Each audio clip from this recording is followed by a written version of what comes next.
cells in my body. Get ready for blast off!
What happens to a people that is cut off from its own history? The answer is, it is condemned to relive certain experiences over and over again. This is not only a painful process, as I've explained above, but also one that directly affects the survival of the group. Why, we may now ask ourselves, should such a thing happen? Who or what would have an interest in cutting off an entire people from their experiences? When someone acts with this intent, the fallout can ripple through generations, weakening a family's stability, sense of identity, and capacity to recover. The true extent of the damage is often far greater than we can imagine. People often believe that it can't happen to them. But with that thinking, not only does it do happen to them and everyone else that they know and love, but it becomes stronger, far more stronger than we as the human race can control. These are crimes on the lines of RICO acts and crimes against humanity. To approach the answer to this question, it is useful to first consider the implications of such an event. A people cut off from its experience, much like an individual who remembers nothing, is condemned to commit the same mistakes over and over again. What happens when one person is isolated, targeted, or dismissed? The point isn't just the individual. The potential danger extends outward, affecting the entire community. When a person is pushed out, labeled, or discredited, the impact doesn't stop with them. It hits their family, their reputation, and even how future generations are treated. Once someone is stamped with labels like paranoid, delusional, or schizophrenic, their credibility is gone. Their rights become negotiable. A human life. And when that happens, their family becomes vulnerable too. Easier to overlook, easier to silence, easier to exploit. It creates a chain reaction where more people become complicit or indifferent, sometimes even family members, because the system has already made the target look disposable. And because we are tribal in nature, it doesn't help being within a system that encourages state-sanctioned persecution. But why should I have all the fun? Let's give someone else a chance. If Coleman Reese isn't dead in 60 minutes, then I blow up a hospital. Think about the reaction to the Kevin Samuel controversy. He became widely known for challenging dysfunctional patterns he saw within the Black community, especially around dating and relationships. A lot of women strongly disagreed with his approach and his delivery, and the debates around him were intense. He allegedly died of hypertension, in which, in my opinion, I believe they sacrificed him because he was actually undoing what the system took years to create. He was actually healing generations of trauma and fixing people's relationships. But in his death, the online response revealed something unsettling. Instead of compassion, a large number of people openly celebrated his death. Whether someone liked him or hated his message, that reaction shows something deeper and sinister about the culture we are living in. We've reached a point where disagreement isn't just disagreement anymore. If someone challenged your worldview, some people respond with hostility so extreme that they're comfortable dehumanizing and threatening a person, wanting them to unalive themselves, mocking a person's death. That doesn't happen because of one man. It happens because the environment encouraged people to treat those they disagree with as enemies instead of human beings. That's the real issue. So when you fuse all the demoralization, scapegoating, exploitation, authoritarian repression, political violence, elimination, incitement to violence, It's not about money. It's about sending a message.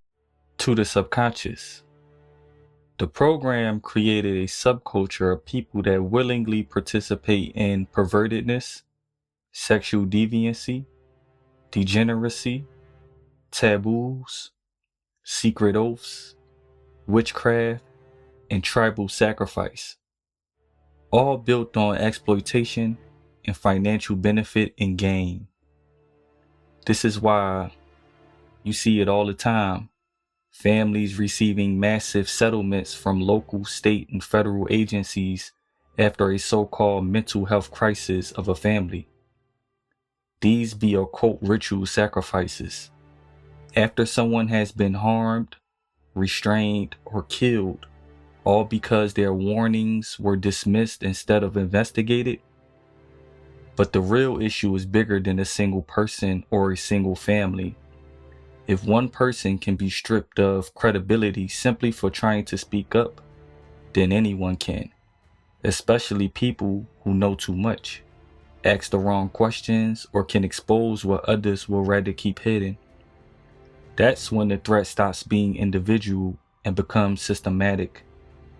We're living inside a structure that relies on time, on history, to justify ourselves. And if we don't learn from what happened before, we end up repeating it. Look at the situation we are in as targeted individuals. We are prisoners of time. We have documentations, records, and evidence, yet it still gets pushed aside as if it doesn't exist. We are lost in time. The patterns continue because the warnings are ignored. Thus, no one progresses. In the past, communities had alarms, sirens, bells, signals, ways to alert everyone when danger were coming. Targeted individuals, we are that alarm today. We are the first ones who notice when something is wrong. But the system has effectively cut the wires, shut off the sound, and convinced everyone the alarm was broken in the first place. They disarmed us while they removed their minds. So now the responsibility falls on the group, on the people who are watching, to recognize what's happening, to open their eyes. We are all bound within the same corrupt system. And because meaningful change isn't occurring, the situation leaves us with neither alternatives nor opportunities. The result is always the same. This is what we are witnessing. The perpetrators, those who participate in the harassment, people doing the same thing every day, making the same mistakes over and over again. And Tanaka, puppet master, devil, god, and we, you, me, Goose, and the rest of the team, simply pawns in some perverse play where we're destined to repeat our failures. And finally, in some mind-bending, ironic reveal, it all begins again. Cool. If there was no way to access experiences once made, only the particular moment remains. And if people can't learn in the moment, There are traumatic repercussions. When people as a whole have nothing to look back on and no way to learn from past individual mistakes, they overlook it, they discredit it, even their own everyday moments, lack accountability.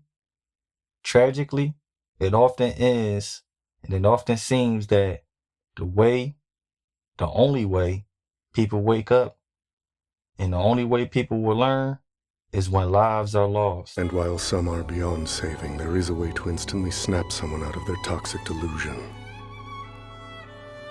Shock their system. Oh, look. There's another team of grave robbers. They tried to cut their way in. That's so stupid. Huh, you stupid, poor skeletons? Oh, no. Oh, no. All they managed to do is to screw up the card reader. Is it another team or is it us, Dieter? Huh? Think about it. Us. I mean, look at them. It's us. It could be us in another timeline. And we're caught in some infinite loop of fighting and dying, fighting and dying, fighting and dying. From the point of view of survival, a highly explosive situation. From the psychological point of view, man is under high stress. They'll be doubling up the rate this city's inhabitants are losing their minds. And is now extremely susceptible to whispers of all kinds. If someone else were to promise man protection from the unknown at this point, there is a high probability that he will take them up on this offer, even if it costs him a high price. This is also the answer to the question of why people are more likely to choose safety and sacrifice their freedom for it. Freedom is less important than survival in this context. A philosophical approach may lead us to a different conclusion, but on a psychological level, survival has a higher value than freedom. There is always the possibility of regaining one's freedom, but a person's possibilities of survival end the moment his life comes to an end. The penalty of going outside the cultural thought pattern is very real. In ancient times, expulsion from the protective group meant certain death.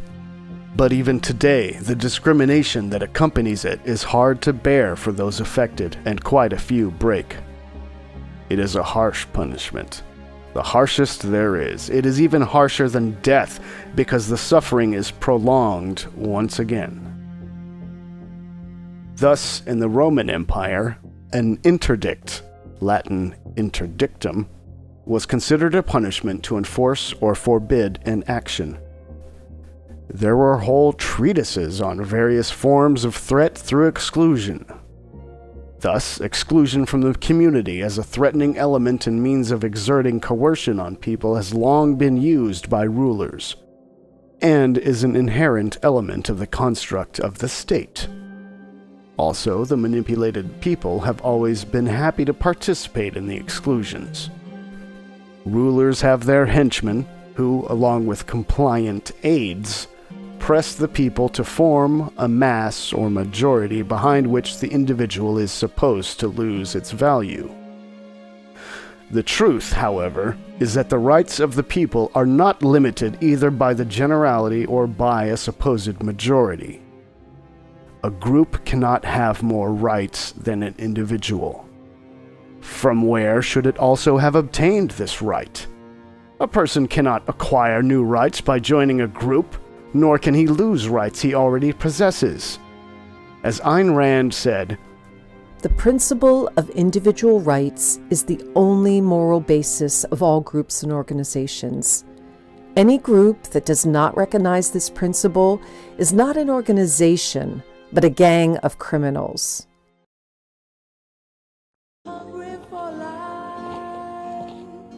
I know that weak blast couldn't have done this. No, there's something else draining all the passion out of you now. What could it be? It just hit me.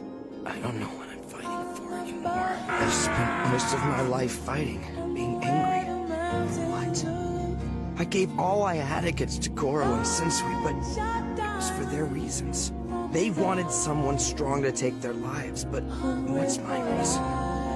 What's all this been building up to? What if I'm not angry now? Am I just looking for someone to take my life? For good? They say you can't trust people that stand in front of the camera and have a lot of pictures. Also, people who don't take care of their own kids. They say mainly Walmart is like a one-stop shop place for simple-minded killers. For the most part, they go just to harm someone or because they harm someone. And that's it. Let that sink in.